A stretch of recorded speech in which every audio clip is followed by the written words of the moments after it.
teman-teman ulama mutaqaddimin wa mutaakhirin. Kemudian kami mewasiatkan kepada kita untuk senantiasa bertakwa kepada Allah Subhanahu wa taala. Karena barang siapa yang melandasi kehidupannya dengan takwa kepada Allah Subhanahu wa taala, maka kehidupannya adalah kehidupan yang bahagia di dunia dan akhirat.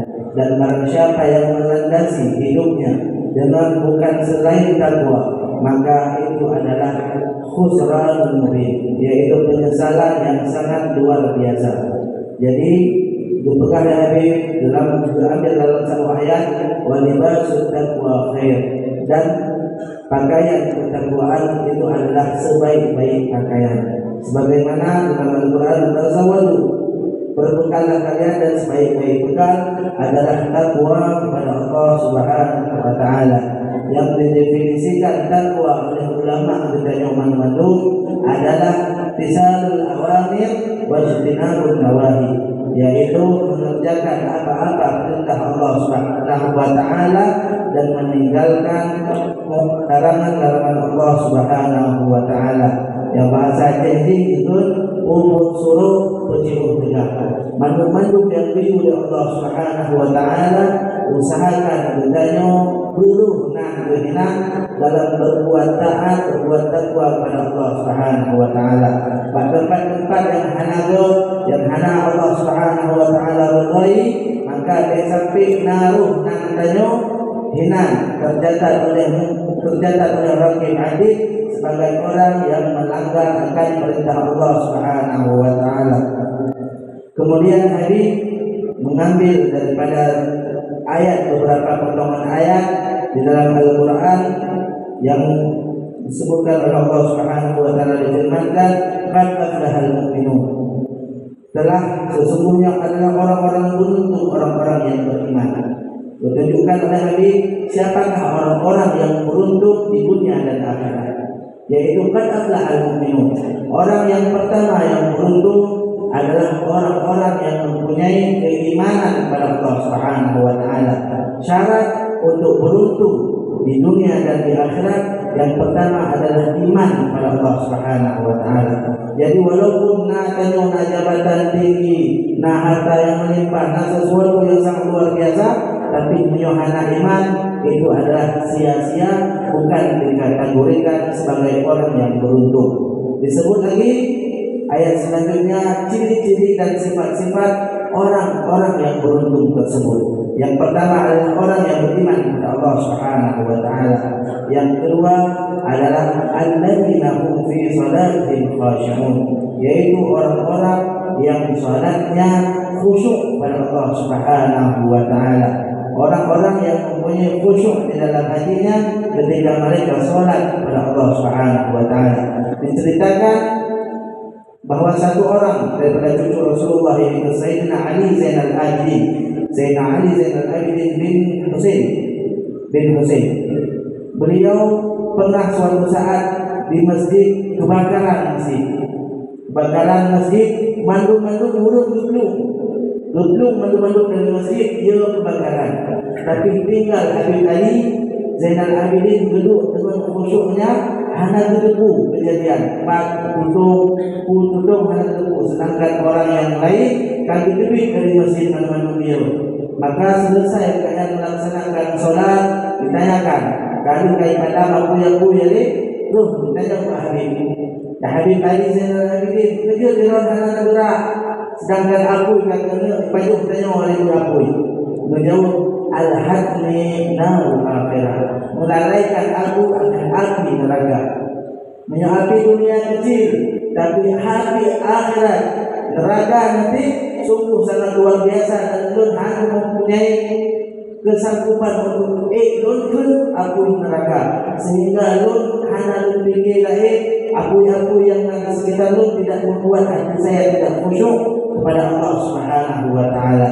Dalam riwayat yang lain disebutkan dengan kedua Rasulullah sallallahu alaihi wasallam, sahabat Nasirun, sahabat ataupun Badui, orang-orang yang teruk dari kampung, dengan bersembahyang gemak-gemak janggut orangnya.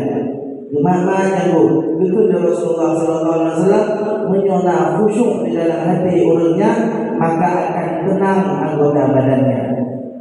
Menyona khusyuk di dalam hati orangnya dalam sembahyang itu, maka akan tenang anggota-anggota badannya. Anak kredro, anak ulkeno, anak ulkude, kadang anak ulk membaca nan yang bak bajego. Dan orang-orang yang khusyuk. Dan selanjutnya hari kedua, ihtimam bisalah. Harus perhatian dengan salat. Perhatian dengan salat. Karena salat adalah tiang agama. Barang siapa yang mendirikan salat, maka dia telah mendirikan agama. Dan barang siapa yang meruntuhkan salat, tidak pernah salat, maka dia seperti meruntuhkan agama. Dan orang-orang banyak menyoroti tentang bid'ah. Dan bid'ah yang paling hakiki, yang paling betul bid'ah adalah hilangnya khusyuk daripada hati orang-orang. Hilangnya khusyuk daripada hati orang-orang muslim yang adalah bid'ah yang paling besar. Bid'ah besar adanya khusyuk dan orang lebih banyak melakukan kemaksiatan kepada Allah Subhanahu wa taala. Kemudian ayat selanjutnya walladzina hum 'anil lagwi mu'ridun, dan orang yang menjauhkan diri dari perbuatan dan perkataan yang tidak berguna. Menyona orang-orang gibah go, orang-orang go, maka jauhlah daripada orang-orang tersebut, karena orang-orang tersebut tidak ada kebaikan baginya. Jadi tanda orang-orang yang mulia, orang-orang yang beruntung di dunia dan akhirat, yaitu apabila mereka berjalan ataupun melewati orang-orang yang suka mengatakan kepada orang lain, menzalimi orang lain, jangan duduk bersama mereka. Kemudian Nabi berkata ayat selanjutnya walladzina hum lizakati fa'ilun, dan kemudian orang-orang yang menunaikan zakat. Kemudian walladzina hum li furujihim hafizun, kemudian orang-orang yang menjaga akan kehormatannya kecuali bagi orang-orang yang telah dihalalkan oleh Allah Subhanahu wa taala. Perhatian, jangan melaksanakan dan menghancurkan kehormatan orang lain. Baik kababa anillah yang bukan mahram. Jaga perhatian, dan itu adalah tanggung jawab kita yang mengandung. Illa ala azwajihim. Kemudian walladzina hum bi amanatihim wa 'ahdihim ra'un. Kemudian bagi orang-orang yang mempunyai amanah, maka memelihara amanah dan janjinya. Yang tanda-tanda adalah orang-orang yang beruntung, menjaga amanah yang diberikan oleh Allah Subhanahu wa taala, baik harta, kehormatan, anak, macam-macam amanah yang telah diberikan oleh Allah Subhanahu wa taala harus dijaga dan akan dipertanggungjawabkan nanti kelak di hari akhirat. Dan Habib menyebutkan juga bagaimana tanda-tanda orang munafik. Orang-orang munafik apabila berkata mereka suka berdusta, apabila mereka berbicara suka berdusta, apabila mereka mempunyai janji mereka suka mengingkari, dan apabila mereka diberikan amanah mereka khianati. Yang harus perhatian supaya tanyobek roh menjadi orang-orang yang tidak amanah terhadap apa-apa yang telah diberikan oleh Allah Subhanahu wa taala. Walladzina, kemudian ditutup oleh Allah Subhanahu wa taala dengan walladzina hum 'ala salatihim yuhafizun. Kemudian dan serta orang-orang yang salatnya mereka jaga. Ditutup oleh Allah Subhanahu wa taala dengan perkara salat kembali. Salat adalah tiang agama. Barang siapa yang mendirikan salat, maka dia telah mendirikan agama. Kemudian hadis juga sangat menyuruh untuk kita memperhatikan kewajiban kita, yaitu kewajiban sholat. Dan barang siapa yang mempunyai sifat-sifat yang telah kita sebutkan tadi, sifat-sifat orang-orang yang beruntung, maka Allah Subhanahu wa taala menjanjikan kepadanya adalah surga Firdaus. Surga Firdaus di atas surga-surga yang paling tinggi, termasuk surga yang paling tinggi yaitu surga Firdaus. Tapi syaratnya kita harus memiliki sifat-sifat yang telah kita sebutkan tadi. Di antaranya salat harus dijaga, salat harus khusyuk, amanah harus dijaga, zakat harus dikerjakan, jaga kehormatan diri sendiri, keluarga, mandu-mandu harus kita jaga. Kemudian Habib menselesaikan khutbahnya dengan kembali mewasiatkan ketakwaan pada Allah Subhanahu wa taala dan menyuruh untuk senantiasa berselawat kepada Rasulullah sallallahu alaihi wasallam. Dan juga mengartikan senang arti ataupun definisi daripada takwa di antara ulama yang menyatakan apa arti takwa. Kuno kalau kita definisi takwa sama tentang imtisalul awamir wa ijtinabun nawahi, yaitu hukum suruh menjauh tegak. Dalam kata-kata ulama yang lain juga disebutkan takwa itu adalah takut kepada Allah Subhanahu wa taala dan mengamalkan dengan apa yang telah diturunkan oleh Allah yaitu Al-Qur'an dan menyiapkan diri untuk hari akhir yaitu untuk hari kiamat.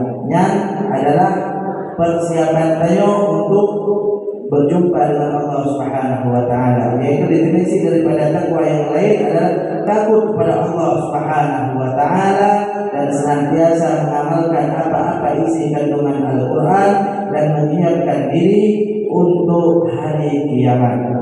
Kemudian tadi juga sedikit tadi ada kelupaan dalam sholat. Nah, makanya sujud sahwi. Maka kelebihannya dalam perkara-perkara ibadah. Jangan sengaja, tapi dan telah dijabar, telah dilaksanakan sujud sahwi. Maka insyaallah kita doa Allah Subhanahu wa taala dengan keberkahan Habib roh daripada Nahrawayangan daripada kota tadi tidak singgah ke tempat tayo. InsyaAllah terlebih dengan berkah rahmat betul di luar betul rahmat kita insyaAllah di dalam hati-hati tayo sehingga tayo senantiasa diberikan taufik dan hidayah oleh Allah Subhanahu wa taala, panjang umur dalam ketaatan kepada Allah Subhanahu wa taala. مقصود ان الله عز وجل كلام عن الشرك ومع ذلك حصل السلوك هذا من قهر الله للانسان مهما كان مركزا فان الله عز وجل يقدر ولذلك هذا صار لرسول الله صلى الله عليه وسلم صار الانبياء والرسل. Tadi Habib juga berbicara tentang khusyuk, tapi Allah Subhanahu wa taala memberikan sedikit contoh, yaitu hasilnya terjadi kelupaan itu dari Allah Subhanahu wa taala. Bahkan Rasulullah sendiri pernah lupa di dalam salat.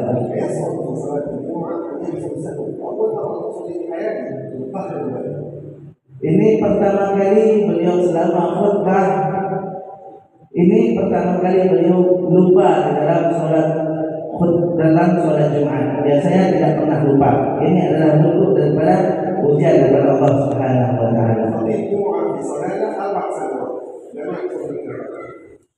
Beliau adalah imam besar khatib di Oman. Selama 4 tahun beliau tidak pernah mendapatkan ataupun lupa di dalam salat. Tapi ini adalah bentuk murni daripada ujian daripada Allah Subhanahu wa taala.